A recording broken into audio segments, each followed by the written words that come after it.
Hello मेरे प्यारे दोस्तों, कैसे हो आप सभी।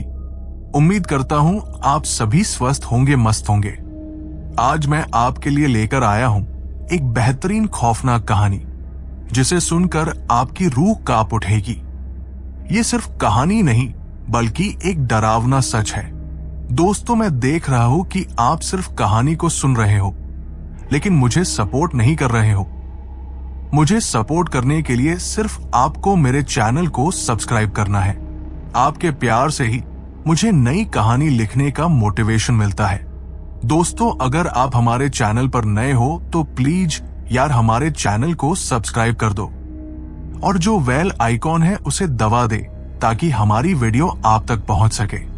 और आपको यदि हमारी कहानी पसंद आ रही हो, आप कमेंट बॉक्स में बता सकते हो और अपनी कहानी भी हमें भेज सकती हो। ये कहानी एक ट्रक ड्राइवर और उसके साथी खलासी शंकर की है, जो ट्रक चलाकर अपनी आजीविका चला रहे थे और अपने घर वालों का पालन पोषण कर रहे थे।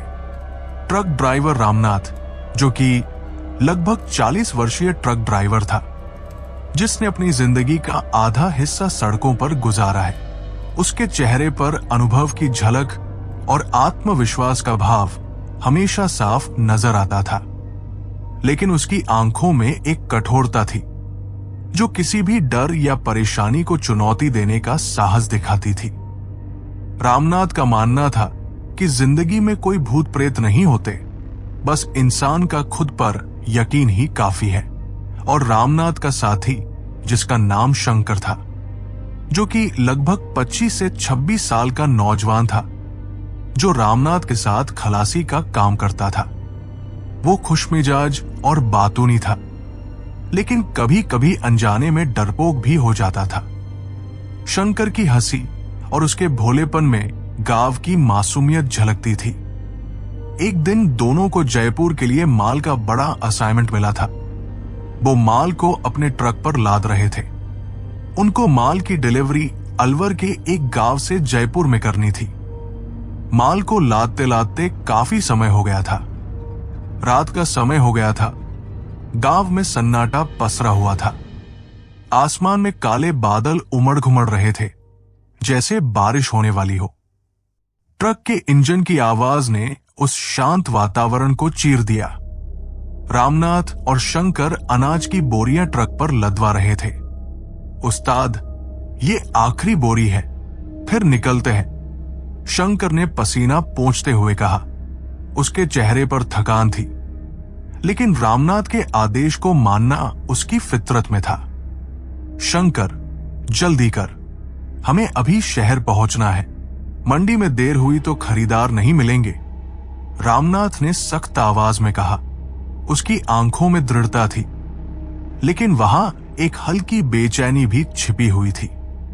जैसे ही वे ट्रक में चढ़ने लगे, गांव की मंडी कुछ बुजुर्ग और जवान युवक उनके पास आ गए। उनमें से एक वृद्ध आदमी ने हाथ जोड़कर कहा, रामनाथ भैया, अभी मत जाइए, रात बहुत हो चुकी है। अलवर जयपुर वाले हाईवे वाले रास्ते में आगे एक पुराना पुल पड़ता है, वो जगह ठीक नहीं है। रामनाथ ने अपनी मोटी कठोर आवाज में पूछा, क्यों, ऐसा क्या है वहां? वृद्ध आदमी कहता है, उस पुल पर एक भूत का साया है। जो भी रात में वहां से गुजरता है वो जिंदा वापस नहीं लौटता। ये कहते हुए वृद्ध आदमी की आवाज में डर साफ झलक रहा था। रामनाथ ने उनकी बातों को हंसी में उड़ाते हुए कहा, अरे ये सब अंधविश्वास है, भूत प्रेत कुछ नहीं होते। लेकिन रामनाथ भैया, हमने अपने गांव के कई लोगों को खो दिया है। उस पुल पर रात में न जाने की सलाह हम यूं ही नहीं देते। गांव वाले की आवाज में एक दर्द और डर की गहराई थी। रामनाथ ने उनकी बातों को नजरअंदाज कर दिया। उसने ट्रक स्टार्ट किया और शंकर से कहा, चल बे, देर मत कर, गांव वालों की बकवास सुनने का वक्त नहीं है। उन दोनों ने ट्रक को स्टार्ट किया और जयपुर जाने के अलवर के गांव से निकल पड़े। दोनों की यात्रा मजेमजे में ही गुजर रही थी। ट्रक कुछ दूर चला ही था कि शंकर ने ढाबे की ओर इशारा करते हुए कहा, उस्ताद जी, वो देखो ढाबा। भूख के मारे जान निकली जा रही है। यहां रुकते हैं, खाना खा लेते हैं। रामनाथ ने ट्रक रोका। ढाबे के बाहर हल्की हल्की रोशनी जल रही थी। कुछ मुसाफिर लकड़ी की बेंच पर बैठे थे। दोनों ढाबे में अंदर गए और खाना मंगवाया। खाना खाकर वो दोनों फ्री हो चुके थे। रामनाथ ने शंकर से कहा, शंकर, जल्दी उठ भाई, हमें यहां से जल्दी निकलना है ताकि हम जयपुर जल्दी से जल्दी जयपुर पहुंच सके। रात के सन्नाटे में ट्रकों की गड़गड़ाहट सुनाई दे रही थी। आसमान में बादल घने हो रहे थे, जैसे किसी बड़े तूफान का संकेत दे रहे हों। रामनाथ और शंकर ढाबे के पास खड़े थे। खाना खाने के बाद दोनों ट्रक की ओर बढ़े। तभी उनकी नजर एक वृद्ध आदमी पर पड़ी जो ढाबे के पास खड़े पेड़ के नीचे बैठा था। उसकी आंखें धंसी हुई थी, चेहरा झुर्रियों से भरा हुआ था और उसकी दाढ़ी हवा में हिल रही थी। उसने रामनाथ और शंकर को घूरते हुए देखा। कौन है ये? शंकर ने धीमी आवाज में पूछा। पता नहीं, शायद कोई फकीर होगा, रामनाथ ने जवाब दिया। वृद्ध धीरे धीरे उनके पास आया। उसकी चाल में अजीब सा भारीपन था, जैसे उसके पैरों में जंजीरें बंधी हों। उस वृद्ध आदमी का चेहरा भय और दर्द की गहरी लकीरों से भरा हुआ था। उसकी आंखें गहरी और चमकदार थी, जैसे उसने कुछ ऐसा देखा हो जो इंसान के सहने की सीमा से बाहर हो। उसकी कांपती आवाज ने सन्नाटे को चीरते हुए कहा, तुम दोनों कहां जा रहे हो? रामनाथ ने थोड़ी झुंझलाहट के साथ जवाब दिया, शहर जा रहे हैं। और तुमसे मतलब? वृद्ध आदमी ने गहरी सांस ली और धीरे धीरे उनकी ओर बढ़ा। उसकी चाल अजीब सी थी, जैसे उसके पैर भारी हों। उसने कांपते हुए कहा, इस रास्ते पर मत जाओ। ये रास्ता रात के समय खतरनाक हो जाता है। अगर तुम्हें अपनी जिंदगी प्यारी है तो यही रुक जाओ। सुबह होते ही चले जाना। शंकर, जो पहले से ही थोड़ा डर चुका था, वृद्ध की बात सुनकर चौकन्ना हो गया। उसने डरते हुए पूछा, बाबा, लेकिन ऐसा क्यों? क्या हुआ है इस रास्ते पर? बेटा, तुम लोग कहां जा रहे हो? उसकी आवाज कांपती हुई लेकिन गहरी थी। शहर। और तुमसे मतलब? रामनाथ ने रूखे स्वर में पूछा। वृद्ध आदमी ने रामनाथ की आंखों में देखा। उसकी आंखों में दर्द और भय का मिला-जुला भाव था। यहां से आगे मत जाओ, उस पुल पर मत जाओ, वहां मौत तुम्हारा इंतजार कर रही है। शंकर ने डरते हुए कहा, कौन सी मौत बाबा? वो पुल इंसानी खून पीता है, वहां जो भी जाता है जिंदा नहीं लौटता। मैंने अपनी आंखों से देखा है, उसे वो जीती जागती मौत है। वृद्ध आदमी की आवाज धीमी हो गई, जैसे उसने कोई बहुत बड़ा रहस्य उजागर कर दिया हो। रामनाथ के माथे पर शिकन आई। उसने वृद्ध की ओर झुकते हुए कहा, तुमने क्या देखा? मैंने देखा, काले साए, लाल आंखें, मौत के दर्द से चीखते हुए मुसाफिर, और उनका कटाफटा शरीर और उनके जिस्म के मांस के लोथड़े, पुल पर बिखरा हुआ खून, फिर सिर्फ सन्नाटा, उसके सिवा कुछ नहीं। उस पुल पर जो भी जाता है वो उस साए के शिकंजे में फंस जाता है। मैं तुमसे सच कहता हूं, लौट जाओ यहां से। शंकर के चेहरे पर भय साफ झलक रहा था। उसकी आंखें बड़ी हो गई और उसने रामनाथ के कंधे पर हाथ रखकर कहा, उस्ताद जी, ये सही कह रहा है, चलो वापस चलते हैं। रामनाथ ने गुस्से से कहा, बकवास बंद कर, हमें देर हो रही है, चल ट्रक में बैठ। वृद्ध आदमी ने रामनाथ का हाथ पकड़ लिया।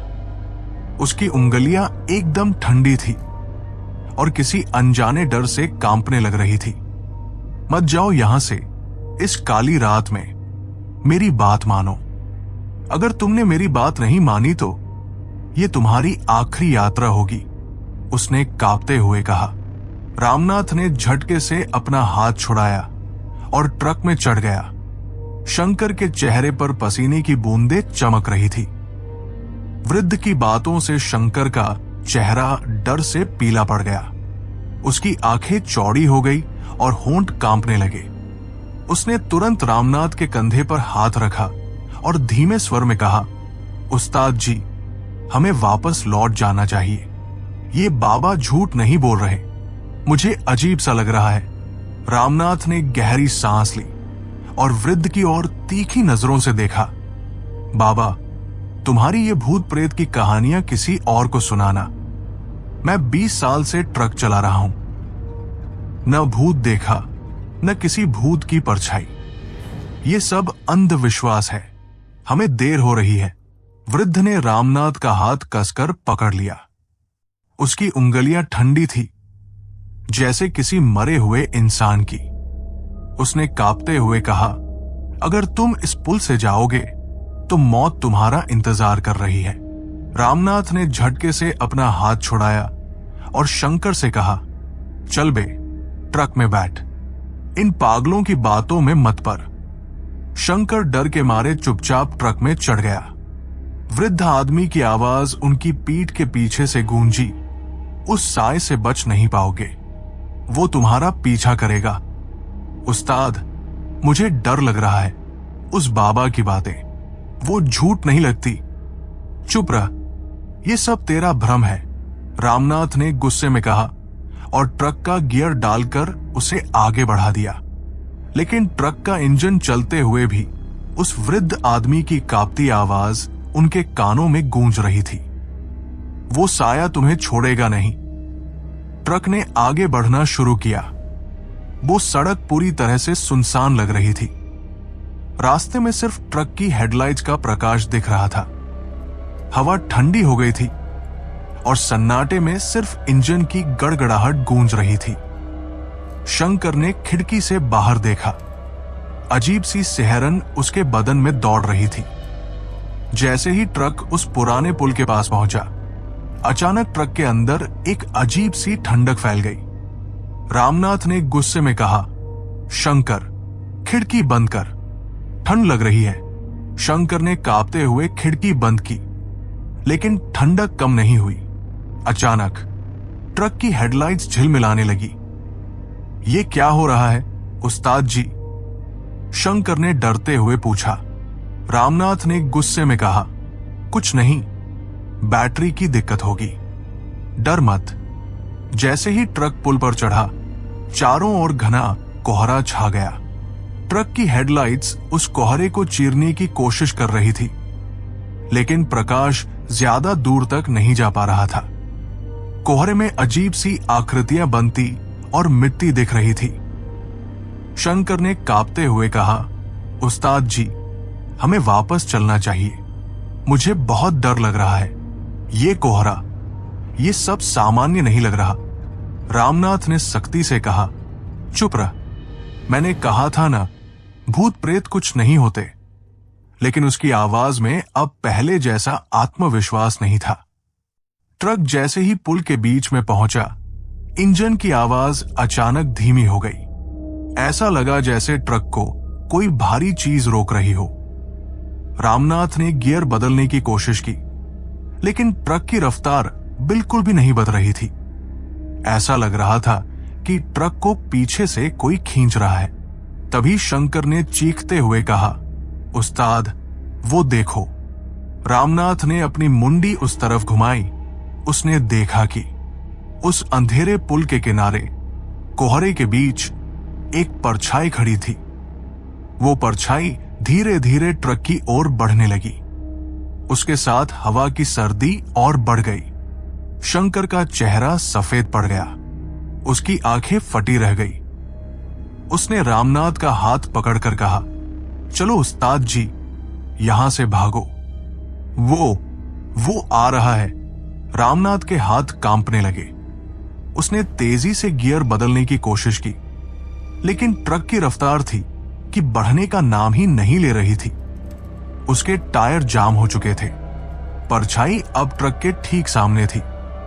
उस परछाई की सिर्फ आंखें ही दिखाई दे रही थी। उसकी आंखें लाल थी और वो धीरे धीरे ट्रक के पास आ रही थी। रामनाथ ने दहाड़ते हुए कहा, शंकर, चुप हो जा, ये सब तेरा भ्रम है, भूत वूत कुछ नहीं होते, ये छलावा या कोई डाकू होगा जो हमें लूटना चाह रहा है। लेकिन उसके शब्दों में अब डर साफ झलक रहा था। शंकर का दिल तेजी से धड़क रहा था। उसने खिड़की से झांक कर देखा। वो परछाई अब अचानक से हवा में उड़कर ट्रक के चारों ओर घूम रही थी। हवा में अजीब सी आवाजें गूंजने लगी, जैसे किसी ने दर्द भरी चीखें मारी हो। उस्ताद जी, कुछ गलत है, ये भूत है, ये सचमुच भूत है। ट्रक अचानक रुक गया। चारों ओर खौफनाक सन्नाटा छा गया। कोहरे में घुली वो परछाई अब ट्रक के अंदर झांकने लगी थी। रामनाथ और शंकर की सांसें तेज हो चुकी थी। ट्रक के भीतर का माहौल बर्फीला और दम घोंटू हो गया था। रामनाथ का दिल तेजी से धड़क रहा था। रामनाथ ने अपने कम कंपाते हाथों से ट्रक को दोबारा चालू करने की कोशिश की, लेकिन इंजन केवल एक बार कराहता और फिर शांत हो जाता। शंकर ने कांपते हुए ट्रक की खिड़की से बाहर झांका। उसकी आंखें भय से चौड़ी हो गई और उसकी आवाज बमुश्किल निकल पाई, उस्ताद, वो हमें घूर रही है। रामनाथ ने भी बाहर देखा। कोहरे के बीच से एक धुंधली आकृति साफ होती जा रही थी। वो परछाई अब एक मानवाकृति में बदल चुकी थी। उसके लंबे उलझे हुए बाल हवा में लहरा रहे थे, जैसे वो किसी अदृश्य आंधी में फंसी हो। उसकी आंखें गहरी लाल थी, मानो उसमें सैकड़ों जलते अंगारे समाये हों। उसके होंठ से एक भी आवाज नहीं निकल रही थी, लेकिन उसकी घूरती नजरें ऐसी थी जैसे वो सीधे उनकी आत्मा को चीर रही हो। रामनाथ ने घबराहट में गियर बदलने की कोशिश की, लेकिन वो ट्रक था कि रेंगते रेंगते चल रहा था। अब वो डायन उनको स्पष्ट दिखाई दे रही थी। अब वो धीरे धीरे अपनी पायलों को छनकाते हुए ट्रक के पास आ रही थी। उसने लाल साड़ी पहनी हुई थी। उसके गंदे मटमैले दांतों से खून रिसकर बाहर उसके होठों पर आ रहा था। वो अपनी जीभ से उस खून को चाट रही थी। शंकर की हालत डर से एकदम गंभीर हो चुकी थी। उसकी हालत जल बिन मछली जैसी हो चुकी थी। जब वो डायन ट्रक के पास आ रही थी तो शंकर ने रामनाथ का हाथ पकड़कर हिलाते हुए कहा, उस्ताद जी, चलो यहां से, वो हमें मार डालेगी। बाबा ने सच कहा था, मैं घर वापस जाना चाहता हूं। उसकी आवाज इतनी कमजोर और टूटी हुई थी कि जैसे किसी बच्चे ने अपनी आखिरी उम्मीद खो दी हो। रामनाथ ने ट्रक को स्टार्ट करने की आखिरी कोशिश की। उसने गुस्से में जोर से हॉर्न बजाया। हॉर्न की आवाज उस गहरे सन्नाटे को तोड़ने में नाकाम रही। उल्टा उस डायन ने अपनी गति तेज कर दी और अब वो ट्रक की तरफ झपटने लगी। ट्रक के चारों ओर का कोहरा अचानक गाढ़ा हो गया। ऐसा लग रहा था कि वो कोहरा खुद उन्हें लपेटने की कोशिश कर रहा हो। ट्रक के शीशे पर सफेद हाथों के निशान बनने लगे, मानो कोई अंदर आने की कोशिश कर रहा हो। शंकर अब अपनी जगह से हिल भी नहीं पा रहा था। उसकी आंखें लगातार उस डायन पर टिकी हुई थी, जो अब ट्रक के बिल्कुल करीब आ चुकी थी। उसकी लाल आंखें ट्रक के शीशे से झांक रही थी। तभी एक भयानक चीख हवा को चीरते हुए गूंजी। शंकर ने अपने कान ढक लिए और जोर से रोते हुए कहा, भूत, वो हमें मार डालेगी, बचाओ। रामनाथ का धैर्य अब पूरी तरह टूट चुका था। उसने ट्रक का दरवाजा खोलने की कोशिश की, लेकिन दरवाजा जाम हो गया था। उसकी उंगलियां अब कांपने लगी थी और उसके माथे से पसीना बहने लगा था, जो ठंड के बावजूद उसकी दहशत को उजागर कर रहा था। ये क्या हो रहा है? रामनाथ ने अपने आप से कहा। तभी अचानक से बिना स्टार्ट किए ट्रक का इंजन अचानक चालू हो गया, लेकिन ट्रक अपने आप पीछे की ओर चलने लगा। रामनाथ ने स्टीयरिंग पर कड़ी पकड़ बनाई और ब्रेक लगाने लगा, लेकिन ट्रक था कि रुकने का नाम ही नहीं ले रहा था और लगातार पीछे की ओर जा रहा था। रामनाथ डर के मारे जोर से चिल्लाया, नहीं, ये कैसे हो सकता है? कौन चला रहा है इसे? शंकर जोर जोर से राम राम का जाप करने लगा। उसके होंठ कांप रहे थे और उसकी आंखों से आंसुओं की धारा बह रही थी। वो अपने भगवान को याद कर रहा था, लेकिन उसके अंदर का डर इतना बढ़ चुका था कि उसकी प्रार्थनाएं भी अधूरी लग रही थी। अचानक ट्रक के भीतर एक जोरदार धमाका हुआ। ट्रक के शीशे अपने आप टूट गए और अंदर कोहरे का सैलाब घुसने लगा। लेकिन उस वो कोहरा ठंडा होने के बजाय बहुत गर्म था, जिस कारण पूरा ट्रक अंदर से गर्म हो गया। शंकर ने अपने चेहरे को अपने हाथों से ढक लिया और रोते हुए कहा, हमें बचा लो भगवान, हमें बचा लो। तभी अचानक से ट्रक का माहौल एकदम शांत हो गया। वो डायन कहीं अचानक से गायब हो गई। सब कुछ वहां पर पहले जैसा शांत हो गया था। उन दोनों ने अपनी जान बचाने के लिए भगवान का आभार व्यक्त किया। तभी अचानक से रामनाथ ने अचानक महसूस किया कि कोई उसकी गर्दन के पीछे खड़ा है। उसे किसी की गर्म गर्म सांसें उसकी गर्दन पर महसूस हो रही थी। तभी उसके कानों में किसी की घुर घुर करने की आवाज धीमी धीमी सुनाई दी। उसका दिल जोर जोर से धड़कने लगा। उसने डरते हुए धीरे धीरे पीछे मुड़कर देखा। ट्रक के पीछे की सीट पर वही डायन अब साफ नजर आ रही थी। उसकी हड्डियों जैसी उंगलियां आगे बढ़ रही थी। उसके चातु जैसे नाखून रामनाथ के सीने की ओर आगे बढ़ रहे थे, जैसे कि वो उसके दिल को चीरकर बाहर निकाल देगी। तभी अचानक से रामनाथ की जेब में कुछ चमकने लगता है। उस चमक को देखकर वो डायन चीखती हुई अचानक से गायबी हो गई। रामनाथ से अपने दोनों हाथ, जो कि अपने मुंह पर रख रखे थे, वो अपने मुंह से हटाए पर वो जोर जोर से हाँफ रहा था। हाफते हुए उसने शंकर से पूछा, शंकर वो कौन थी? रामनाथ का दिल तेजी धड़क रहा था। ठंड में भी उसके शरीर से पसीना टपक रहा था। शंकर ने कहा, क्या उस्ताद जी, मुझे तो कुछ भी दिखाई नहीं दे रहा है। रामनाथ शंकर की बातों को सुनकर एकदम से अचंभे में पड़ गया। उसने शंकर से पूछा, मतलब शंकर, जो अभी ट्रक के केबिन में हुआ वो तुम्हें पता नहीं? शंकर कहता है, क्या हुआ मुझे तो नहीं पता। रामनाथ अपने मन में सोचता है, कहीं ये मेरा बहम तो नहीं। तभी शंकर ने चीखते हुए अपनी खिड़की बंद कर दी और जोर से चिल्लाया, उस्ताद भगाओ यहां से, ये हमें खा जाएगी। वो देखो उधर। रामनाथ ने अपनी मुंडी घुमाई और उधर की तरफ देखा। अब वो डायन एकदम भयानक रूप में आ चुकी थी।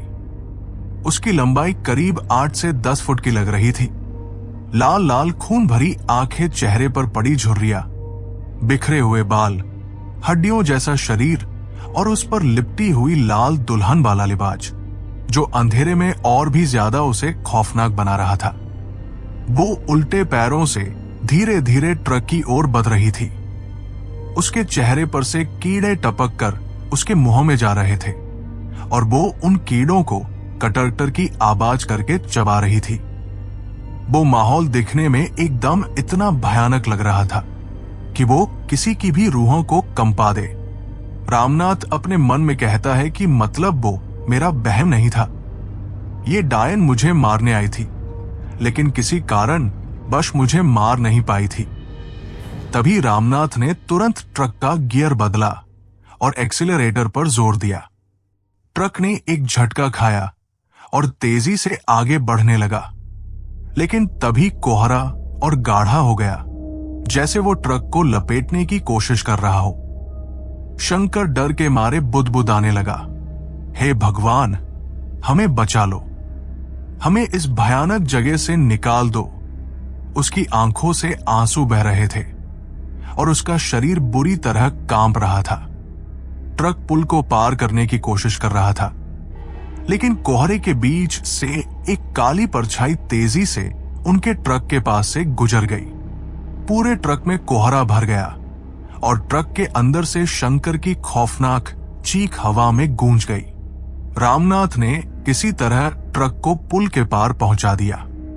जब उसने चैन की सांस लेनी चाही और शंकर की ओर देखा तो उसके दिल की धड़कन ठहर गई। शंकर, रामनाथ ने कांपते हुए आवाज लगाई। शंकर की सीट खाली थी। वहां सिर्फ उसकी टोपी और जूते पड़े हुए थे। रामनाथ का गला सूखने लगा। उसके होंठ बुदबुदाने लगे। शंकर, तू कहां गया? ये कैसे हो सकता है? रामनाथ ने अपनी सारी हिम्मत जुटाकर ट्रक को और तेज किया। उसकी आंखें बार बार दाएं बाएं घूम रही थी। उसका दिल इतनी तेजी से धड़क रहा था कि उसे लग रहा था कि वो कभी भी फट जाएगा। लेकिन तभी ट्रक के अंदर अचानक से ठंड बढ़ गई। रामनाथ ने अपने पैरों को हिलाने की कोशिश की, लेकिन उसे लगा कि कोई अदृश्य शक्ति उसके पैरों को जकड़े हुए है। कौन है? कौन है यहां? रामनाथ ने कांपते हुए चिल्लाया। अचानक ट्रक के पीछे से एक ठंडी सिहरन भरी आवाज आई। तुम बच नहीं सकते। रामनाथ ने डर के मारे पीछे देखा। उसकी आंखें फैल गई और उसके मुंह से सिर्फ एक कमजोर सी चीख निकली। ट्रक के पीछे की सीट पर वही भयानक डायन अब साफ दिख रही थी। उसकी लाल आंखें रामनाथ को घूर रही थी। रामनाथ ने घबराकर ट्रक का दरवाजा खोला और बाहर कूद गया। वो अपने होशवास खोकर अंधाधुंध भागने लगा। लेकिन जैसे ही वो कुछ कदम भागा, उसके कानों में भयानक हंसी गूंजने लगी। वो हंसी इतनी डरावनी थी कि उसने अपने कानों पर हाथ रख लिए। तभी कोहरा फिर से गाढ़ा हो गया और रामनाथ ने अपने चारों ओर देखा। कोहरे के बीच से कई भयानक चेहरे झांक रहे थे। उनकी आंखें, उनकी मुस्कान, उनके चेहरे के भाव, सब कुछ इतना डरावना था कि रामनाथ वही जमीन पर गिर गया। मैंने क्या गलती की? मुझे माफ कर दो, रामनाथ ने जमीन पर गिरते हुए कहा। उसकी आवाज टूट चुकी थी और उसकी आंखों में केवल डर बचा था। अचानक कोहरा गायब हो गया। रामनाथ ने धीरे धीरे अपनी आंखें खोली। उसने देखा कि वो उसी पुल पर था। ट्रक अब भी वही खड़ा था, लेकिन शंकर का कोई नामो निशान नहीं था। रामनाथ ने कांपते हुए ट्रक की ओर देखा। उसकी आंखों में एक बार फिर डर की लहर दौड़ गई। ट्रक के भीतर की सीट पर खून के धब्बे थे और उन पर लिखा था, तुम्हारी बारी अगली है। रामनाथ ट्रक के अंदर बैठा कांप रहा था। उसकी सांसें तेज थी। माथे से पसीने की बूंदें लगातार बह रही थी और उसका पूरा शरीर थरथरा रहा था। उसने एक गहरी सांस ली और शंकर की खाली सीट की ओर देखा। वहां पड़ी शंकर की टोपी और जूते उसकी आत्मा को झकझोर रहे थे। उसके भीतर शंकर के माता पिता की तस्वीर बार बार उभर रही थी। उनकी बूढ़ी आंखें, जिनमें बेटे के लिए प्यार और उम्मीद झलकती थी। रामनाथ के गले से एक हिचकी निकली। उसने अपने हाथों से चेहरा ढक लिया और फूट फूट कर रोने लगा। मैं उन्हें क्या जवाब दूंगा? शंकर का क्या हुआ? मैं कैसे उनका सामना करूंगा? रामनाथ बुदबुदा रहा था। उसकी आवाज में दर्द और डर का मेल ऐसा था मानो वो अपनी आत्मा से माफी मांग रहा हो। रामनाथ ने अपनी सारी हिम्मत जुटाई और ट्रक का दरवाजा खोलकर बाहर निकला। उसकी चाल डगमगा रही थी, लेकिन उसके कदम उस खौफनाक पुल की ओर बढ़ते जा रहे थे। शंकर, तू जहां भी है, तुझे मैं ढूंढ निकालूंगा, उसने कांपती आवाज में कहा। पुल पर वापस लौटते वक्त रामनाथ के कदम ठिठक रहे थे। अंधेरे ने चारों तरफ अपनी चादर फैलाई हुई थी और ठंड हवा उसकी हड्डियों को चीर रही थी। कोहरा पहले से भी ज्यादा गहरा था, मानो उसने अपनी बाहें फैलाकर रामनाथ को लपेट लिया हो। रामनाथ ने पुल पर पहुंचकर चारों ओर नजर दौड़ाई। शंकर, तू कहां है? भाई, कुछ तो बोल, उसने अपनी पूरी ताकत से चिल्लाया। उसकी आवाज सन्नाटे को चीरती हुई दूर तक गूंजी, लेकिन जवाब में सिर्फ हवा का सर्द झोंका मिला। उसकी आंखें हर तरफ शंकर को तलाश रही थी, लेकिन वहां कुछ भी नहीं था। न शंकर, न उसके जूते के निशान, न उसकी परछाई। रामनाथ के दिल में डर बढ़ता जा रहा था। उसकी आंखों के कोनों से आंसू बहने लगे। शंकर, मैं तुझे अकेला नहीं छोड़ सकता, मैं तुझे यहां नहीं छोड़ सकता। वो फूट फूट कर रोने लगा। तभी उसने दूर से एक मोटरसाइकिल की आवाज सुनी। उसकी आंखों में एक उम्मीद की किरण जागी। उसने कांपती हुई आवाज में खुद से कहा, कोई मदद आ रही है, कोई तो है। मोटरसाइकिल की रोशनी कोहरे को चीरते हुए उसकी ओर बढ़ रही थी। रामनाथ ने हाथ हिलाकर रुकने का इशारा किया। उसकी आंखों में थोड़ी राहत थी, लेकिन जैसे ही बाइक पास आई, रामनाथ की सांस अटक गई। उसकी आंखें फटी रह गई और उसका चेहरा सफेद पड़ गया। बाइक सवार का सिर उसके धड़ से गायब था। उसकी गर्दन से खून की धार फूट रही थी, जो उसके कपड़ों को भिगो रही थी। खून की बूंदें बाइक से टपकती हुई जमीन पर गिर रही थी। रामनाथ के होंठ हिल रहे थे, लेकिन वो कुछ बोल नहीं पाया। उसकी टांगें जवाब देने लगी और वो वही लड़खड़ा कर गिरने ही वाला था। बाइक सवार, जिसका सिर कटा हुआ था, धीरे धीरे रामनाथ के पास आ गया। उसकी गाड़ी का इंजन अब भी गड़गड़ाहट कर रहा था। बाइक की हेडलाइट सीधी रामनाथ के चेहरे पर पड़ी और उसी वक्त चारों ओर से हवा का तेज बवंडर उठ खड़ा हुआ। बवंडर इतना तेज था कि रामनाथ की आंखें खुली रखने में भी मुश्किल हो रही थी। उसने अपने हाथों से चेहरा ढक लिया।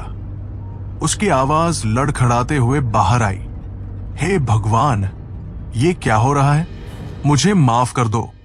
अचानक बवंडर के बीच में से वही काली डायन दिखाई दी। उसकी आंखें लाल और चमकदार थी। वो धीरे धीरे रामनाथ की ओर बढ़ने लगी। रामनाथ ने भागने की कोशिश की, लेकिन उसके पैर जमे हुए थे। उसे ऐसा लग रहा था जैसे किसी ने उसकी आत्मा को जकड़ लिया हो। तभी काली डायन ने अपना हाथ उसकी ओर बढ़ाया। रामनाथ को ऐसा लगा जैसे किसी ने उसे बिजली का झटका दे दिया हो। उसके पूरे शरीर में करंट दौड़ गया और वो जोर से चीखते हुए जमीन पर गिर पड़ा। अगली सुबह जब रामनाथ को होश आया तो उसने अपनी आंखें धीरे धीरे खोली। उसकी नजरों के सामने गांव वालों के चेहरे थे। वो उसे घेरे हुए खड़े थे। एक आदमी ने पूछा, क्या हुआ भाई? तुम कौन हो और तुम इस हालत में यहां कैसे आए? रामनाथ ने कमजोर और कांपती हुई आवाज में कहा, शंकर। शंकर कहाँ है? वो। उसकी आंखों में डर और आंसुओं का सैलाब था। गांव वालों ने एक दूसरे की ओर देखा और कहा, शंकर? कोई नहीं है वहां सिर्फ तू बेहोश मिला। रामनाथ की आंखों से आंसू बहने लगे। उसकी आवाज टूट गई और उसने जमीन पर सिर रखते हुए कहा, मैंने उसे खो दिया। गांव वाले चुप थे। उनकी नजरों में भी डर था। उन्होंने उसे उठाया और गांव ले गए। रामनाथ के दिमाग में शंकर का भयानक अंत और वो सिर कटा बाइक सवार बार बार घूम रहा था। वो समझ नहीं पा रहा था कि वो जो देख रहा था वो हकीकत थी या एक बुरा सपना। लेकिन एक चीज पक्की थी, उस पुल पर कुछ ऐसा था जो इंसानी समझ से परे था। रामनाथ का सिर अब भी चकरा रहा था। गांव वाले उसे घेरे हुए थे। उनकी आंखों में चिंता और डर का अजीब मिश्रण था। रामनाथ की नजरें धीरे धीरे सब पर घूमी। उनकी आंखों में उसे एक रहस्यमय गहराई दिखी, जैसे वे कुछ छिपा रहे हों। एक बूढ़ा आदमी जिसकी झुर्रियों से भरा चेहरा किसी पुरानी किताब की तरह था, आगे बढ़ा और सख्त आवाज में बोला, हमने तुझसे कहा था कि इस पुल से मत जाना, वहां पर खतरा है, पर तू नहीं माना। अब देख, तेरा साथी नहीं बचा। रामनाथ की छाती से कुछ खून की बूंदें टपक रही थी। उसने अपनी जेब के पास हाथ लगाकर देखा तो उसकी जेब में हनुमान चालीसा रखी हुई थी और उसकी छाती में खरोंच के निशान बने हुए थे। तभी उस वृद्ध ने कहा, हनुमान चालीसा की वजह से तुम बच गए, वरना तुम्हारी भी आज मौत निश्चित थी। तभी रामनाथ को याद आया कि ट्रक में जो मुझ पर उस काली डायन ने हमला किया वो एकदम हकीकत थी। तभी उसे शंकर का ख्याल आया। रामनाथ, जो अब तक बुरी तरह थरथरा रहा था, अपनी कांपती हुई आवाज में बोला, शंकर। शंकर कहाँ है? वो गायब हो गया था ट्रक से। मैंने उसे देखा था। उसके साथ कुछ अजीब हुआ। गांव वाले चुप हो गए। उनकी नजरें जमीन पर टिक गई, जैसे वे किसी अनकही बात को छिपा रहे हों। आखिरकार एक और गांव वाला आगे बढ़ा और बोला, तुम्हारा साथी शंकर, उसका शरीर हमें पुल के नीचे मिला था। रामनाथ के कानों में ये शब्द किसी बिजली के झटके की तरह लगे। उसने कांपते हुए पूछा, क्या वो मरा हुआ था? गांव वाले ने सिर झुकाकर कहा, हां, उसका चेहरा देखने लायक नहीं था। उसकी आंखें चौड़ी खुली थी, जैसे उसने कुछ बेहद डरावना देखा हो। उसके शरीर पर खरोंचों के निशान थे और चेहरा दहशत में जकड़ा हुआ था। हमने उसका शरीर वहां पेड़ के नीचे रखा हुआ है। तुम्हें उसका अंतिम संस्कार आज ही करना होगा, नहीं तो उसकी आत्मा यहां भटकती रहेगी। रामनाथ का चेहरा फक सफेद पड़ गया। उसकी आंखों में आंसू भर आए।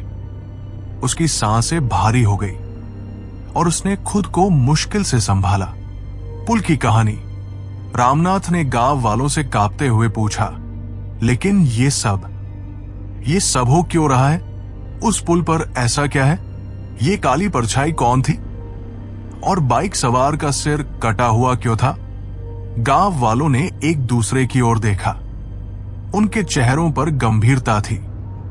बूढ़े आदमी ने गहरी सांस ली और बोलना शुरू किया। सालों पहले की बात है। उस पुल पर एक आदमी अपनी पत्नी के साथ अपनी मोटरसाइकिल पर सवार होकर गांव जा रहा था। रात का समय था और रास्ता सुनसान था। तभी कुछ डाकुओं ने उन पर हमला किया। उन्होंने उसे लूट लिया और उसका सिर धड़ से अलग कर दिया। उसकी पत्नी के साथ दुष्कर्म करके वही मार डाला। क्योंकि वे डाकू ट्रक से आए थे, इसीलिए वो दोनों पति सभी ट्रक वालों को अपना दुश्मन समझते हैं। उनका शव वही पड़ा रहा और उसकी आत्मा को शांति नहीं मिली। तब से उसकी आत्मा उस पुल पर भटक रही है। जो भी उस पुल से गुजरता है वो उसे नहीं छोड़ती। रामनाथ की आंखों में भय और दुख का सैलाब उमड़ आया।